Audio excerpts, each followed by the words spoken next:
ఇస్తున్నప్పుడు ప్రభు మనందరి కోసమై తీసుకొచ్చినటువంటి లేఖన భాగాన్ని మనం చదువుకుందాం.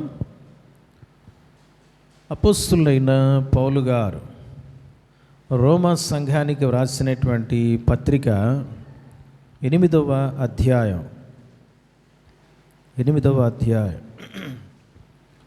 31వ వచనాన్ని 8వ అధ్యాయం 31వ వచనాన్ని బిగ్గరగా అందరము కలిసి చదువుకుందాం.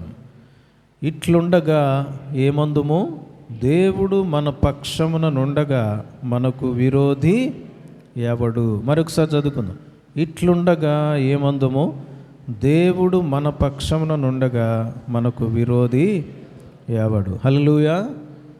బిగ్గరగా చెప్పండి, హల్లెలూయా.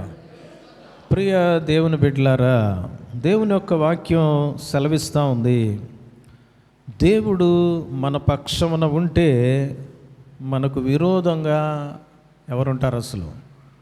అసలు ఎవరైనా ఉంటారా? రింగులో ఇద్దరు పోటీ పడుతూ ఉంటారు. ఒకవేళ ఒక పక్షాన దేవుడే ఉంటే ఇంక ఎదురుగా ఎవడున్నప్పటికీ కూడా వాళ్ళు నిలవలేరు. హల్లెలూయా. ప్రియులరా, మరి భక్తుడైనటువంటి పౌలు గారు ఈ మాటను తెలియజేస్తూ రోమా సంఘాన్ని బలపరుస్తున్నాడు. దేవుడు మన పక్షాన ఉంటే విరోధనేవాడే ఉండడు. ఇక శత్రువు ఏమీ చేయలేడు. దేవుడు మన పక్షాన ఉంటే ప్రియులరా ఎన్నో గొప్ప కార్యాలు జరుగుతాయి. బైబిల్ గ్రంథం ఏమని సెలవిస్తూ ఉంది? అసలు ఈ రోజున మన పక్షాన ఎవరున్నారు, లేదా నువ్వు ఎవరి పక్షాన ఉన్నావు, అది కూడా ఇంపార్టెంటే. నీ పక్షాన ప్రభువు ఉన్నాడా? నీవు దేవుని పక్షాన ఉన్నావా? లోకం పక్షాన ఉన్నావా? సాతానుడి పక్షాన నిలవబడ్డావా? ఈ రోజున చాలామంది అనుకుంటున్నారు, మాకు డబ్బు ఉంటే చాలు, ఉద్యోగం ఉంటే చాలు, మంచి భార్య ఉంటే చాలు, మంచి భర్త ఉంటే చాలు, ఏమండి మంచి వాహనాలు మాకుంటే చాలు, మంచి ఈవులు మాకుంటే చాలు, ఇవి ఉంటే మేము లోకాన్ని నెగ్గేస్తాం, సాఫీగా వెళ్ళిపోతాం, మాకే బాధరబందీ లేదు అని అనుకుంటున్నారేమో. ప్రియమైనటువంటి వాళ్ళరా, ఈ లోకంలో నీ పక్షాన ఎన్ని ఉన్నప్పటికీ కూడా ఒకవేళ మ్యాక్సిమం ఈ యొక్క లోకములో జీవించేంత కాలం నువ్వు చక్కగా ఉంటావేమో అనుకోవచ్చు. ఈ లోకంలో ఉండేంత కాలం చక్కగా ఉంటే చాలు కదండి అని. ఈ లోక సంబంధమైనటువంటి ఈ జీవితం శాశ్వతమైంది కాదు. పొరపాటులో ఎవ్వరు కూడా నివసించవద్దు ప్రియులారా. ఈ లోకంలో నువ్వు నివసించేటువంటి జీవితం అత్యల్పమైనది. బైబిల్ దాన్ని ఏమని చెప్తుందంటే అది క్షణికమైనది. ఇట్స్ టెంపరరీ అని బైబిల్ బోధిస్తూ ఉన్నది. పర్మనెంట్ కాదు. రేపో మాపో ఎల్లుండో నీవు నేను యొక్క లోకయాత్రను ముగించాల్సిందే. మనకంటే పెద్దలైన వారు, బలాధికులు, గొప్పవారు, ప్రియమైన వాళ్ళరా, ఈ యొక్క లోకయాత్రను ముగించుకున్నటువంటి వాళ్ళే.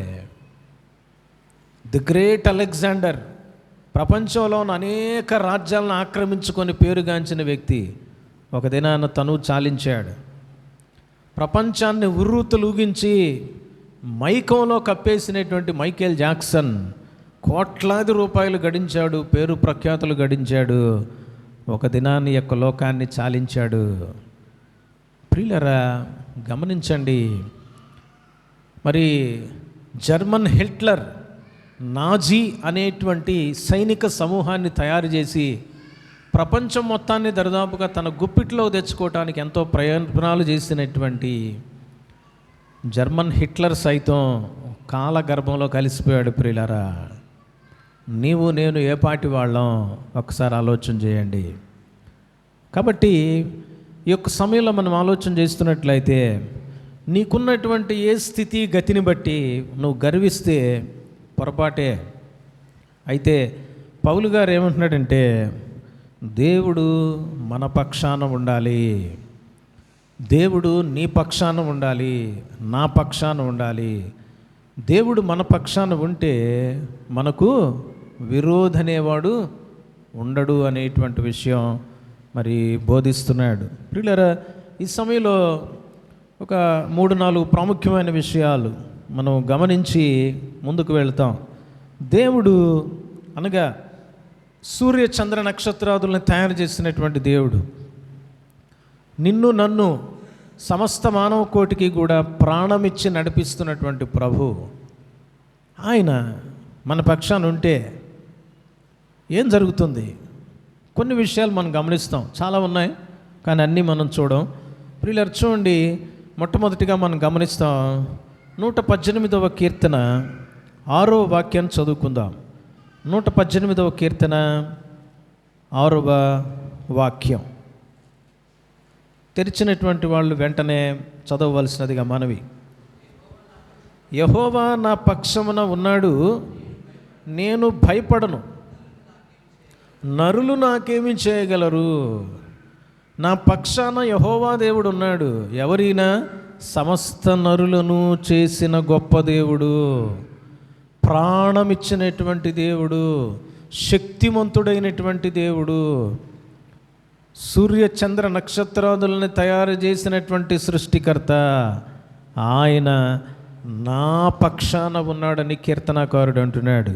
ఆయన నా పక్షాన ఉన్నాడు గనుక ఏంటంట, నేను భయపడను. దేవుడు మన పక్షాన ఉంటే ప్రియులారా, భయం ఏమవుతుందో తెలుసండి? పారద్రోలబడుతుంది, టెన్షన్ దూరం అయిపోతుంది, ధైర్యం వస్తుంది. ప్రియులారా, హెబ్రీ పత్రిక 13వ అధ్యాయం 6వ వచనంలో గమనించినట్లయితే అక్కడ కూడా హెబ్రీ గ్రంథకర్త అద్భుతమైనటువంటి మాటను తెలియజేస్తున్నాడు. హెబ్రీ 13:6, కాబట్టి ప్రభువు నాకు సహాయుడు, నేను భయపడను, నరమాత్రుడు నాకేమి చేయగలడు అని మంచి ధైర్యముతో చెప్పగలవారమై ఉన్నాము. ప్రభువు నాకు సహాయుడు, ఎందుకంటే ఆయన నా పక్షాన ఉన్నాడు, నాతో ఉన్నాడు కనుక నరులు నాకేం చేస్తారండి? సహాయం ఎక్కడి నుంచి వస్తుందో తెలుసా? సహాయం చాలామందికి ఈ లోక సంబంధమైన మనుషులకి లోకం నుంచి సహాయం వస్తుందేమో, అంటే హారిజాంటల్ హెల్ప్ వస్తుందేమో. కానీ దేవుని బిడ్డలకు ఎక్కడి నుంచి సహాయం వస్తుందో తెలుసా బాబు? ఎక్కడి నుంచి వస్తుంది? దేవుని బిడ్డలకి పై నుండి సహాయం వస్తుంది. వర్టికల్ హెల్ప్ అంట, నిలువు, అక్కడి నుంచి వస్తుందండి సహాయం మనకి. ఈ లోక సంబంధమైన సహాయం కంటే పర సంబంధమైన సహాయం చాలా గొప్పది.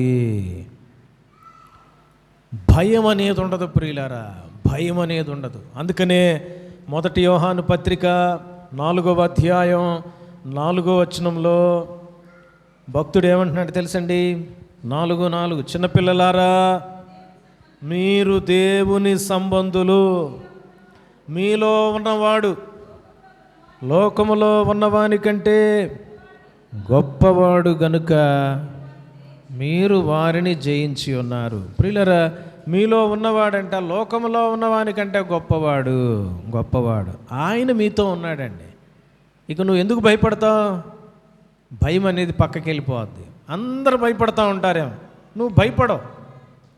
ఎందుకంటే నీతో పాటు ఎవరున్నారనంటే గొప్ప దేవుడు ఉన్నాడనేటువంటి విషయం గమనించాలి ప్రియులరా. భయం అనేది పారద్రోలబడుతుంది. 23వ కీర్తన 4వ వచనంలో దావీదు మహారాజు ఏమంటున్నాడు చూద్దాం. గాఢాంధకారపు లోయలో నేను సంచరించినను ఏ అపాయమునకు భయపడను, నీవు నాకు తోడయుందువు. అబ్బా, ఎంత గొప్ప విషయం అండి. గాఢాంధకారపు లోయలో ఉన్నప్పటికీ కూడా, అదంట బైబిల్ సెలవిస్తూ ఉంది యాక్చువల్గా మరణాంధకారపు లోయ అంట అది. It's not the valley of darkness but it's the valley of death. అది యాక్చువల్ ట్రాన్స్లేషన్లో ఉన్నటువంటిది. అంటే చుట్టూ శవాల గుట్టలే, శవాల మధ్యలో నుంచి నీ ప్రయాణం. ఒకలాంటి అటువంటి కొద్దిపాటి అనుభవం మనందరికి కూడా వచ్చింది తెలుసా? ఎప్పుడండి? కరోనా సమయంలో పక్కింటి వాళ్ళు ఎగిరిపోతున్నారు, చుట్టుపక్కల వాళ్ళు ఎగిరిపోతున్నారు, మన ఇంట్లో ఉన్నటువంటి వాళ్ళు కూడా కొంతమంది చచ్చిపోతున్నారు. మధ్యలో ఉన్న అటువంటి మరణకరమైన పరిస్థితులు చుట్టూ దాపురించినప్పటికీ కూడా బైబిల్ సెలవిస్తూ ఉంది, ఏ అపాయానికి భయపడిన అంటున్నాడు. ఎవరు? దావీదు. కారణం ఏంటో తెలుసా? నీవు నాకు తోడుగా ఉన్నావు. You are with me, because of that I will not have any fear. నీవు ఉండాలి తోడుగా. ఈ లోకంలో ఎవరున్నా కానీ భయమే, కానీ దేవుడు మన పక్షాన ఉంటే ధైర్యం. నీ చేతిలో ఒక కుక్కను పట్టుకొని ఉన్నావు, ఏమండి, కట్టేసిన కుక్కని, ధైర్యంగా ఉంటావు. సింహాన్ని పట్టుకొని ఉంటే ఇంకా ధైర్యంగా ఉంటావు. అర్థమైందండి? అయితే నీ పక్షాన దేవుడే ఉంటే, సింహాన్ని కలుగు చేసినోడు, సింహాల నోళ్లను మూయించగలిగిన వాడు, అగ్నిగుండాన్ని ఆర్పగలిగినటువంటి వాడు నీతో ఉంటే, ఒకసారి ఆలోచన చేయండి ప్రియులరా. భయం అనేది పారద్రోలబడుతుంది ప్రియులరా. చూడండి, బైబిల్ సెలవిస్తూ ఉంది, మనం ఆలోచన చేసినట్లయితే ప్రియులరా, భయం అంట నిన్నేమి చేయలేదు. భయం నిన్ను ఏమి చేయలేదు. ఎందుకంటే నీ పక్షాన ఉన్నటువంటి దేవుడు శక్తిమంతుడు, భయానికే భయం పుట్టించగలిగినటువంటి వాడు. భయం కూడా అందరినీ భయపెడుతుందేమో, యేసయ్య దగ్గరికి వచ్చేటప్పుడు కల్లా భయం ఏం చేస్తుందండి? భయపడి పారిపోవాల్సిందే. అటువంటి శక్తిమంతుడు, బలవంతుడు, గొప్పవాడు మన యేసుక్రీస్తు ప్రభువారు. ప్రియమైనటువంటి వాళ్ళరా, ఒకసారి మరి డాక్టర్ విజయ్ గారు ఒక ఎగ్జాంపుల్ చెప్పారు. ఆయన ఎంబీబీఎస్ ఫైనల్ ఇయర్ ఎగ్జామ్ రాయడానికి వెళ్తున్నాడు. ఇక చివరి ఎగ్జామ్, అందరూ విపరీతంగా చదువుతున్నారంట ఎగ్జామినేషన్ సెంటర్లో.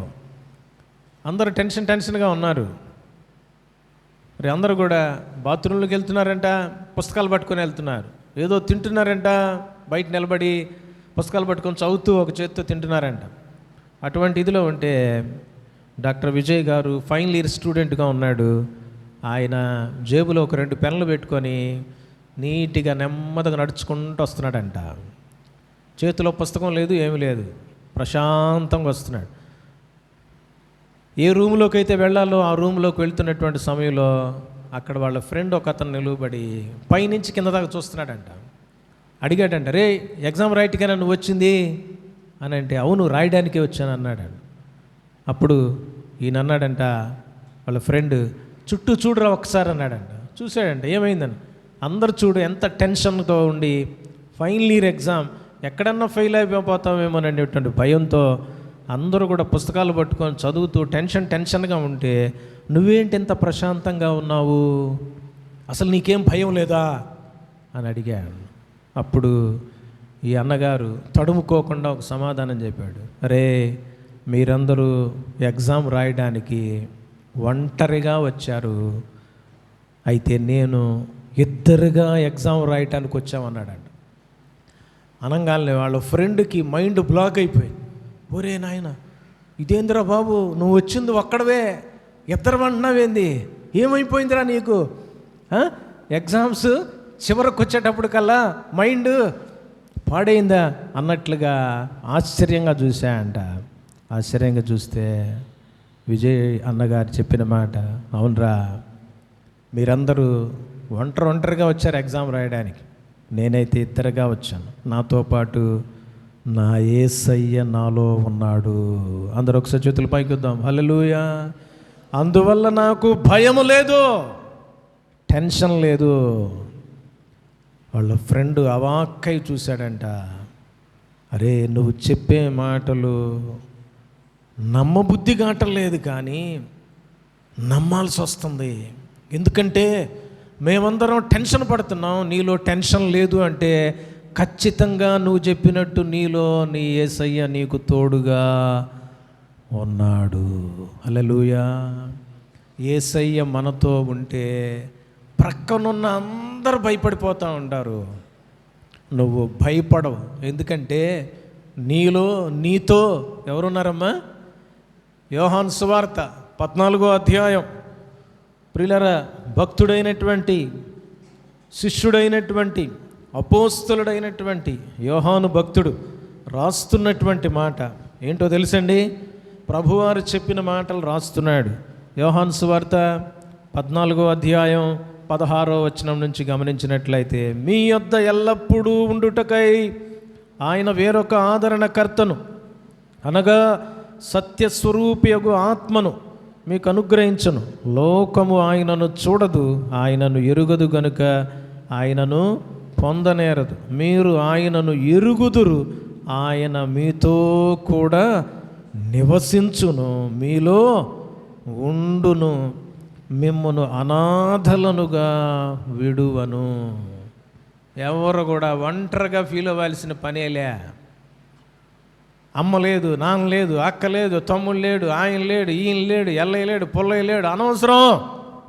నీకు తోడుగా నీ యేసయ్య ఉన్నాడు. నీకోసం ప్రాణం పెట్టినటువంటి వాడు, నీకోసం ప్రాణాలకు తెగించినటువంటి వాడు ఉండాలండి.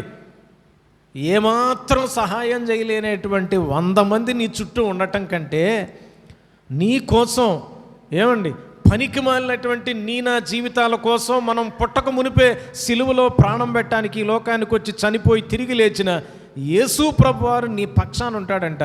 నీలో ఉండే నిమిత్తమై తన యొక్క ఆత్మను పంపించాడు. ఈ రోజున నీవు ఒట్టివాడవు కావు, గట్టివాడవు. నీలో ఉన్నవాడు లోకములో ఉన్నవాని కంటే గొప్పవాడు. చేతుల పైకి తల్లి చెప్దాం, హల్లెలూయా. ఇక నువ్వు భయపడాల్సిన పని లేదండి. భయం ఎందుకు? ఇంకా భయం ఎందుకండి? భయం వస్తుందేమో, మనుషులం కాబట్టి, ఆయా పరిస్థితులు చూసినప్పుడు ఫీల్ అయినప్పుడు, మనుషులం కాబట్టి, శరీరంలో ఉన్నాం కాబట్టి, ఇంకా మహిమలోనికి వెళ్ళలేదు కాబట్టి, లోకంలో ఉన్నాను కాబట్టి భయం వస్తుంది. కానీ భయములో పడిపోం. శోధనలు వస్తాయి, శోధనలో పడిపోం. ఆయన వైపు నువ్వు చూడాలి. పరిస్థితులు అలాంటివి వచ్చినప్పుడు నువ్వేం చేయాలి? ఏమి చేద్దామా, ఏం ఉత్తరం ఇద్దామా అని ప్రధాన యాజకులు, పెద్దలు, వాళ్ళు వీళ్ళు మిమ్మల్ని మరి ఆయా మహాసభల్లోనికి లాగినప్పుడు, మీ మీద కేసులు పెట్టినప్పుడు, రకరకాలుగా చేవాట్లో నిందలు వేసినప్పుడు భయపడొద్దు, బెదరొద్దు. నా వైపు చూడండి, నేను మీకు నోరునిస్తా. ఎందుకో తెలుసా?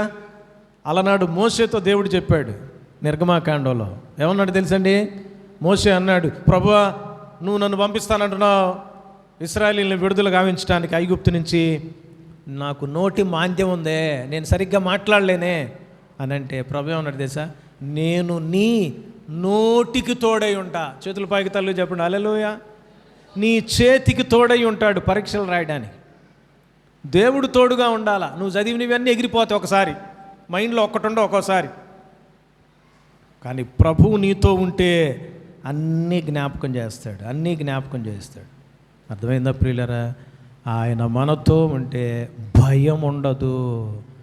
భయపడవు, నువ్వు భయపడవు. లోకాన్ని చూచి, పాపాన్ని చూచి, సాతానుని చూచి, మనుషులను చూచి, శత్రువుని చూచి నువ్వు భయపడవు. భయపడవు. పరిస్థితులను చూచి భయపడవు. చుట్టూ శవాలే, భయపడవు. చుట్టూ సింహాలే, భయపడవు. చుట్టూ నక్కలో కుక్కలే, భయపడవు. చుట్టూ వరదే, భయపడవు. ఎందుకంటే నీలో ఉన్న, నీతో ఉన్న యేసయ్యను నువ్వు చూస్తావు కాబట్టి. సీమోను పేతురు యేసయ్యను చూచినంతసేపు నీళ్ల మీద నడవగలిగాడు, సముద్రం మీద. ఎప్పుడు మునిగిపోతాడు తెలుసా? ఎప్పుడు భయం వస్తుందో తెలుసా? యేసయ్య మీద నుంచి నీ చూపుని ప్రక్కకు తీసుకెళ్ళినప్పుడు, గాలి మీదకి, లోకం మీదకి, పాపం మీదకి, డబ్బు మీదకి, ఏమండి సహవాసాన్ని వదిలిపెట్టి బయట తిరుగుతావా? భయం వస్తుంది ఆటోమేటిక్గా. నువ్వు దేవునితోనే సహవాసంలో నిరంతరం ఉండు, భయం ఉండదు, బెదురుండదు. బెదురుండదు. సాతానుడు నిన్ను వడికింపజేయలేడు. భయం పారద్రోలబడుతుంది. రెండవ ప్రాముఖ్యమైన విషయం, దేవుడు మనకు తోడుగా ఉంటే ఏమి జరుగుతుంది?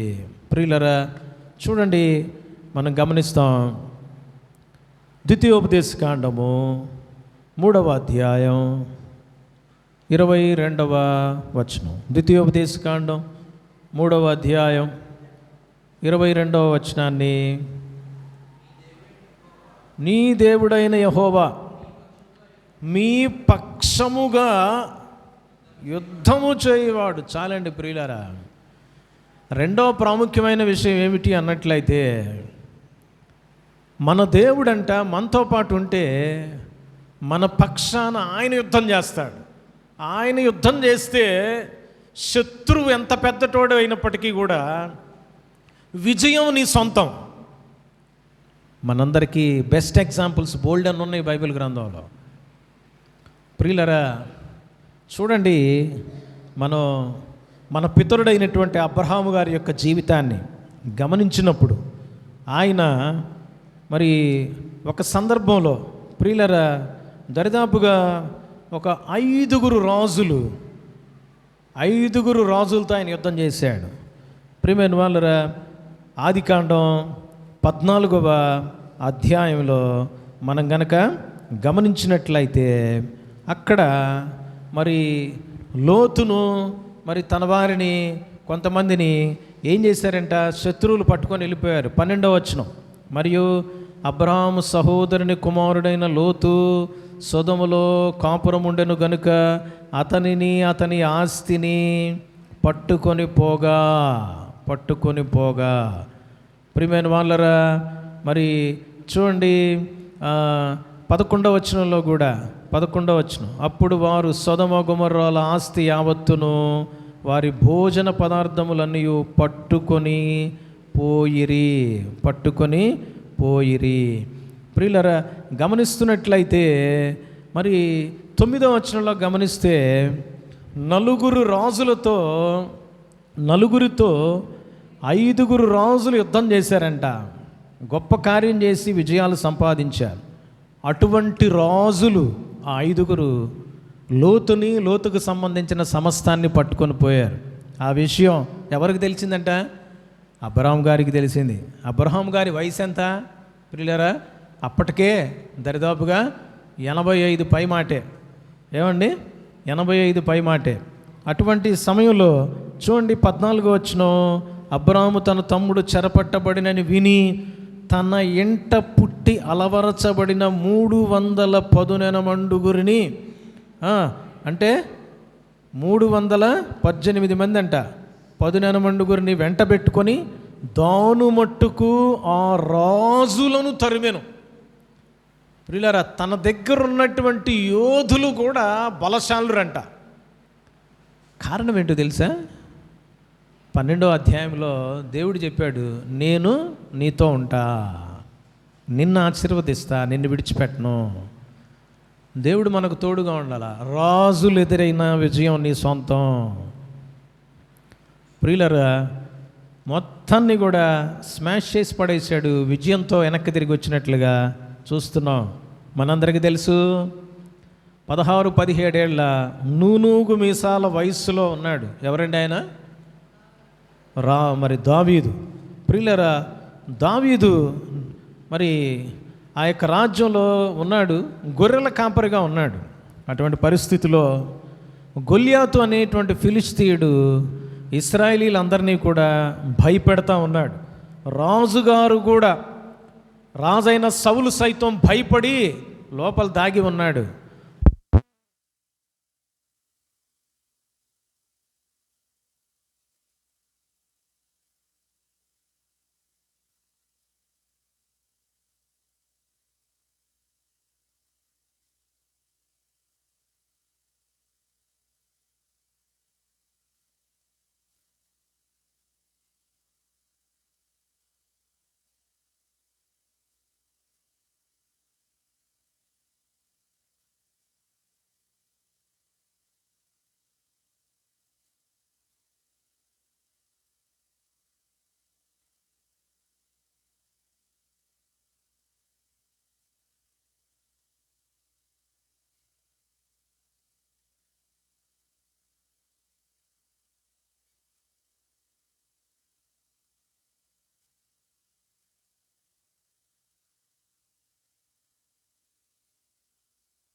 దేవుడు మనకు తోడుగా లేకపోతే కష్టం. దేవుడు మనకు తోడుగా ఉంటే, మన పక్షాన ఉంటే ఏమవుతామో తెలుసా? ఫలిస్తాము. ఒంటిగా నువ్వేమి చేయలేవు, ఒంటిగా నువ్వేమీ చెయ్యలేవు అనే విషయాన్ని గమనించు ప్రియులారా. నీ జీవితంలో ఫలాలు ఫలించాలి అంటే, నీ యొక్క జీవితంలో ఎండిన బ్రతుకు దూరం అవ్వాలి అంటే, నీ జీవితంలో ఉన్నటువంటి భయంకరమైన పరిస్థితులు దూరపరచబడి అన్ని పరిస్థితుల్లో కూడా నీ యొక్క జీవితం ఫలభరితంగా ఉండాలి అన్నట్లయితే, కష్టమైన, నష్టమైన, వానైనా, వరదైనా, బాధైనా, ఇబ్బందైనా, ఇరుకైనా, దుఃఖమైన, వేదనైనా, కన్నీరైనా, ఏ పరిస్థితి అయినా ఆయనతో అంటు కట్టబడినటువంటి అనుభవంలో ఉండాలి. ఆయన మన పక్షాన ఉండాలి. ఆయన మన పక్షాన ఉంటే, ఆయన మనతో ఉంటే ఫలిస్తాము. ఫలభరితమైన జీవితంలో మనం నడిపించబడతాం.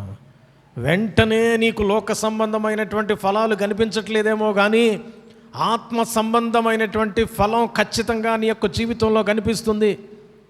సంతోషము, సమాధానము, ప్రేమ, దీర్ఘశాంతము, దయాళుత్వము, సాత్వికము ప్రియులరా, ఇవన్నీ కూడా 9 రకాలైనటువంటి ఫలాలు ప్రియులరా, నా జీవితాల్లో ఖచ్చితంగా నీవు ఫలిస్తావు.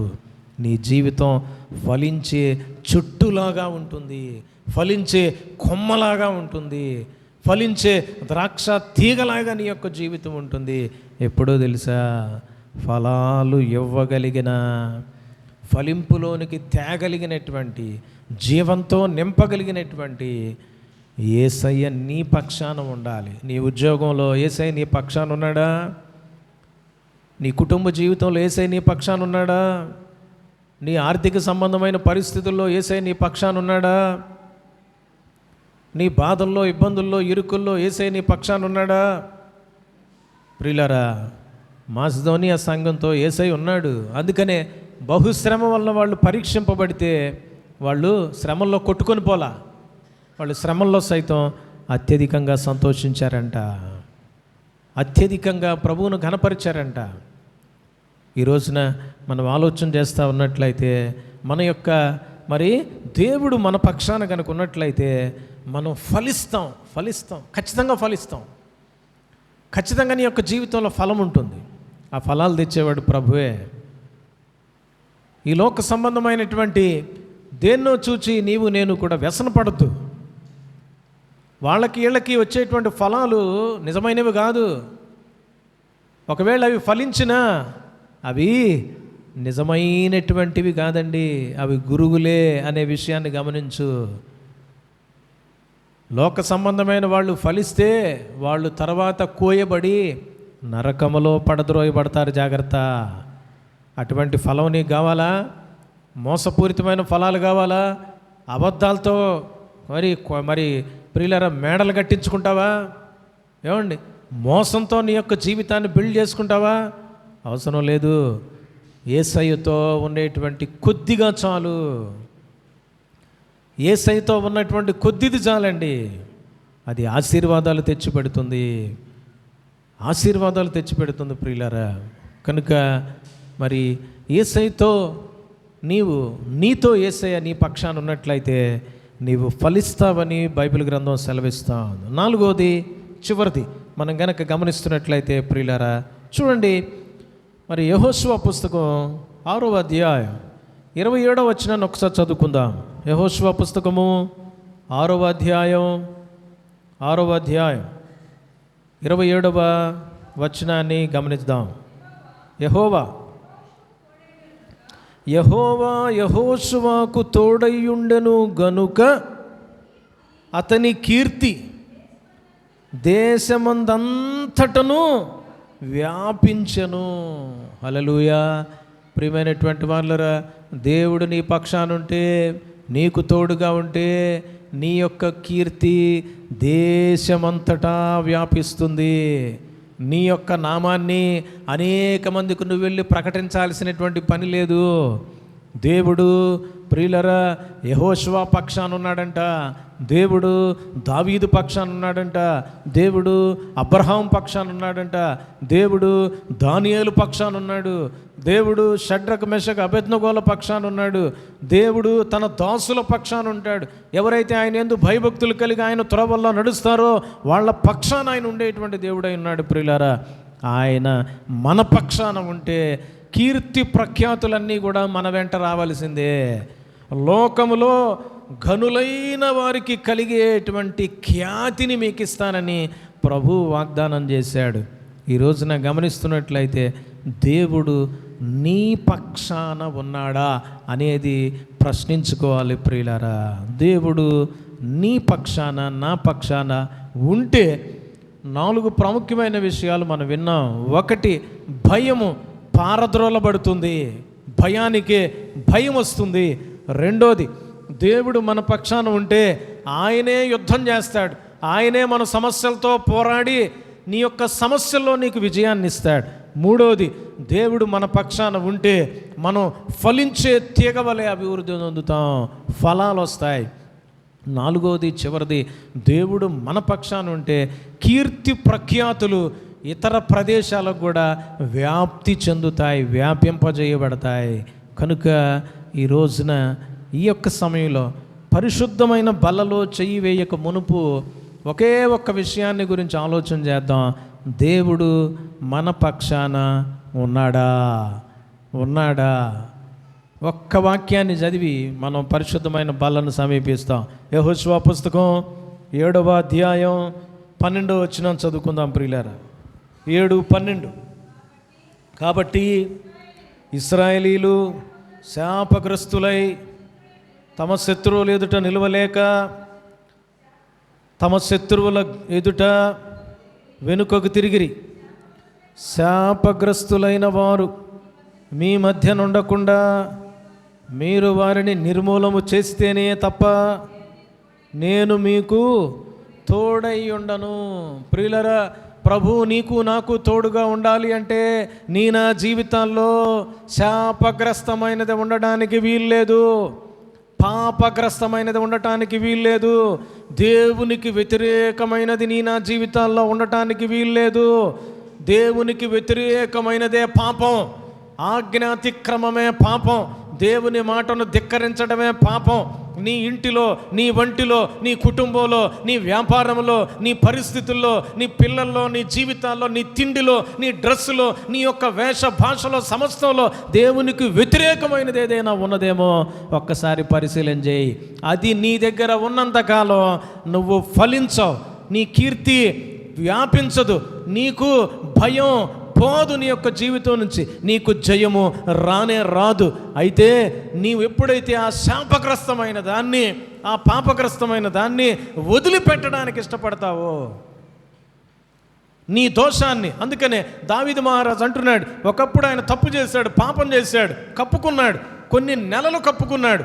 నాతాను ప్రవక్త వచ్చి తెలియజేశాడు, ఒరే నాయనా ఆ తప్పు చేసింది నువ్వే అని చెప్పినప్పుడు ఆయన రోధించాడు. రాత్రంతా కూడా ఉపవాసంతో ప్రార్థన చేసి తన తప్పిదాన్ని ఒప్పుకున్నాడు. ప్రియులారా, అందుకనే 34వ కీర్తనలో ప్రియులారా అద్భుతమైనటువంటి మాట అంటున్నాడు. 32 అండి, 34 కాదు, దయచేసి మన్నించండి. 32 5వ వచనం, నా దోషమును కప్పుకొనక నీ ఎదుట నా పాపము ఒప్పుకొంటిని, యెహోవా సన్నిధిని నా అతిక్రమములు ఒప్పుకొందుననుకొంటిని. నీవు నా పాప దోషమును నువ్వెప్పుడైతే కప్పుకుంటావో పరిహరించబడవు, కప్పుకుంటావో పాపాలు పోవు, కప్పుకుంటావో ఫలాలు రావు, కప్పుకుంటావో విజయం రాదు, కప్పుకుంటావో కీర్తి కలుగుదు, అపఖ్యాతి కలుగుతానే ఉంటుంది. కప్పుకుంటా ఉంటామో ఫలాలనేవే రావు. ప్రియులరా, నీ యొక్క జీవితం అంతా కూడా అపజయమే.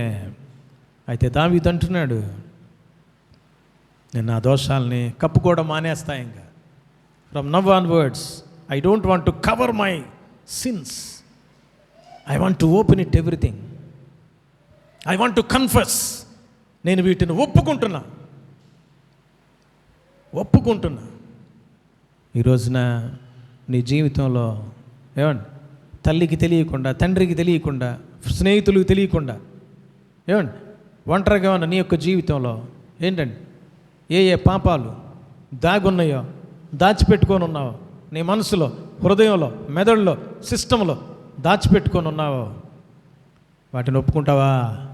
ఒప్పుకుంటే ప్రభు అంటున్నాడు, నేను నీకు తోడుగా ఉంటా. నీకు తోడుగా ఉంటే జయం నీకే. నీకు తోడుగా ఉంది నేను, ప్రపంచాధినేతనైనటువంటి నేను, సృష్టికర్తనైనటువంటి నేను నీకు తోడుగా ఉంటా. నీకు జయం, భయం పోయి ధైర్యం వస్తుంది. నీ జీవితం ఫలభరితంగా ఉంటుంది. నీ యొక్క జీవితం ఉన్నతమైన స్థాయిలో ఉంటుంది.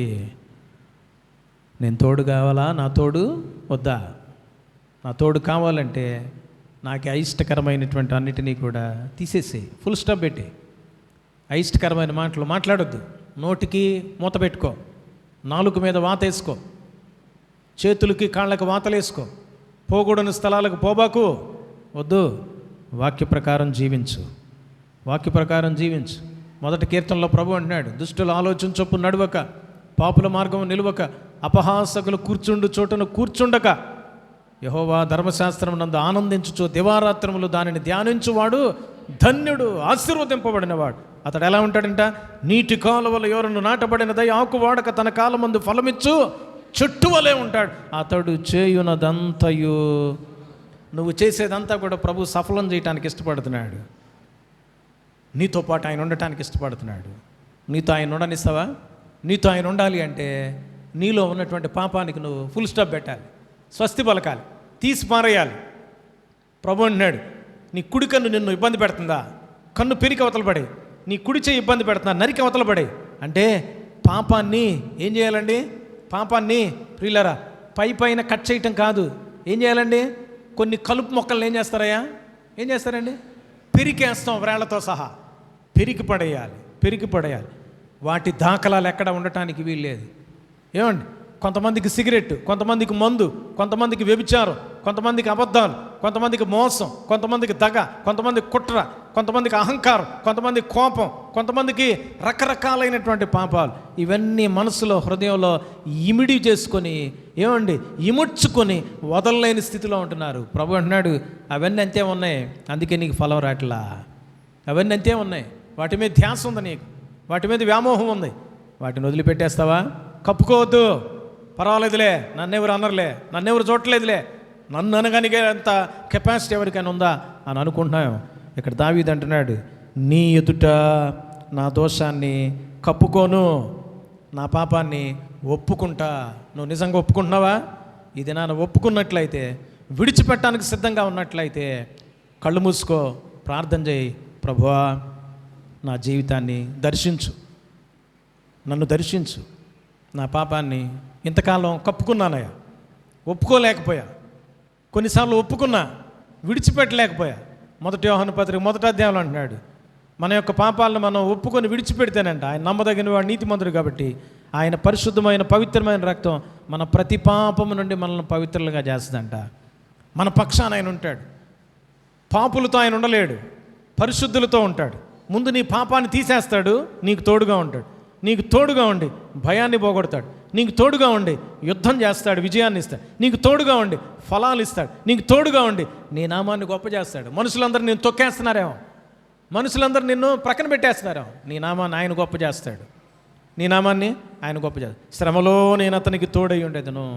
ఏం చేస్తాడంటే అతన్ని విడిపించి గొప్ప చేసేదను, నా రక్షణ అతనికి చూపించేదనని 91వ కీర్తన చివరి వచనంలో ప్రభు అంటున్నాడు. కనుక భయపడాల్సిన పని లేదు. నువ్వు నేను చేయాల్సిన చిన్న పని ఒకటే, ప్రభువా నన్ను దర్శించు. దావీదు అన్నట్లుగా 139వ కీర్తనలో, నీకు ఆయాసకరమైన మార్గం నాలో ఏముందో తీసేసే ప్రభువా. నీకు ప్రభు తెలియజేస్తుంటే ఆ పాపాన్ని ఒప్పుకో. ఈరోజు నుంచి నేను దీన్ని ప్రాక్టీస్ చేయను, దీన్ని వదిలిపెట్టేస్తాను. ఈ రాంగ్ ప్రాక్టీస్ నాకొద్దు, ఇదొద్దు, ఈ రాంగ్ ప్రాక్టీస్, ఈ మాల్ ప్రాక్టీస్ నాకొద్దు, ఈ చెడు వద్దు నాకు, ఈ పాపం నాకొద్దు, ఈ పాపం నాకు నష్టం. ఈ పాపం ఆకాను కుటుంబం మొత్తాన్ని కూడా సర్వనాశనంలోకి నడిపించేసింది. రాళ్లతో ఒకటి చంపేశారు వాళ్ళు. అర్థమైందండి? గేహజీకి కుష్ఠరోగంతో నింపబడిపోయింది. అననీయ సప్పీరాలకి ఏమైందో మనకు తెలుసు. అబీహు నాదాబు చేసిన పాపం ఏమైందో తెలుసు, అక్కడికక్కడే మందిరంలో చనిపోయారు. ప్రియులరా, ఆదాము హవ్వలు చేసినటువంటి దేవునికి వ్యతిరేకమైన పని ఏదైనా వనం నుంచి ఏం చేశారండి? వాళ్ళని త్రోసివేయబడ్డారు బయటికి.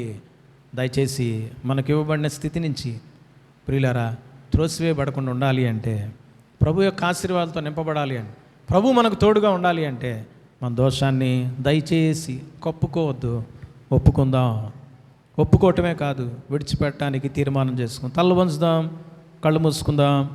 ఒక్క నిమిషం మన జీవితాన్ని పరిశీలన చేసుకుంటూ ఉంటుండగా